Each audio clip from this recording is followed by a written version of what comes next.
ছোট ভাই থাকার যেমন অনেক বেশি সুবিধা আছে, ছোট ভাই থাকারও তেমন অনেক বেশি অসুবিধা আছে। কেন বললাম এটা জানেন? তাহলে চলেন এখন মূল ভিডিওতে আমরা ফিরে যাই। ব্যাপারটা হচ্ছে, অলমোস্ট বাসায় আমরা 5-6 জন মানুষ থাকি।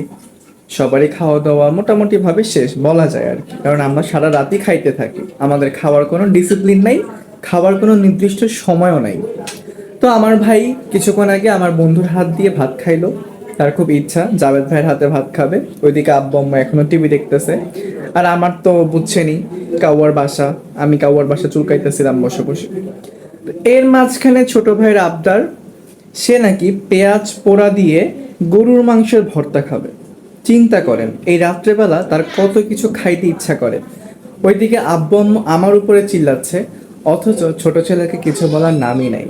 ছোট হইলে অনেক কিছুই আর কি বেনিফিট পাওয়া যায়, তাই না?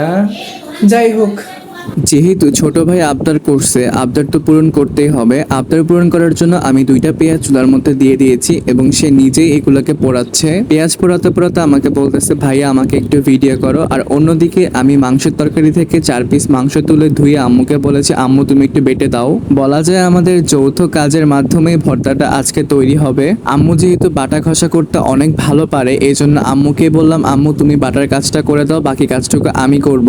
পরে পেঁয়াজটা পুড়তে পুড়তে চিন্তা করলাম আমি আর কি কাজ করবো, আম্মুকে দিয়ে সবটুকু ভর্তা বানায় নেওয়া যাক। পেঁয়াজটা যেহেতু পোড়া হয়ে গেছে, এখন পেঁয়াজটা ছিলতে হবে। আম্মুকে আমি বললাম, আমি আজকের কোনো কাজ করব না, যতটুকু কাজ করার তুমিই করো, তুমি তোমার ছোট ছেলেকে আজকে ভর্তা বানিয়ে খাও, আমি শুধু তোমাকে প্রসেসিংটা বলে দিচ্ছি।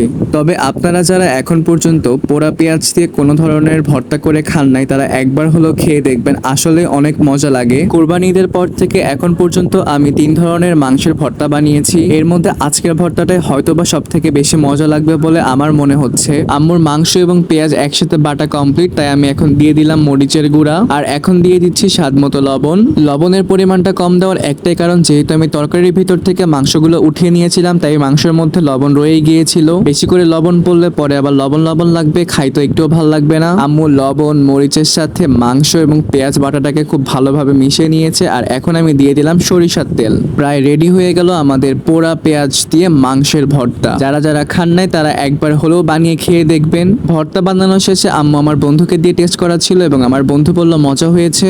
অন্যদিকে আম্মু পাটার মধ্যে ভাত মাখিয়ে খাওয়া শুরু করে দিয়েছে, সেখান থেকে আমার বন্ধুও খাইতেছিল। সত্যি বলতে ভর্তা করার পর পাটায় মাখিয়ে ভাত খাওয়ার মধ্যে অনেক মজা আছে। এটাই হচ্ছে ভর্তার ফাইনাল লুক। দেখেন মাশাআল্লাহ কত সুন্দর দেখাচ্ছে না ভর্তাটাকে।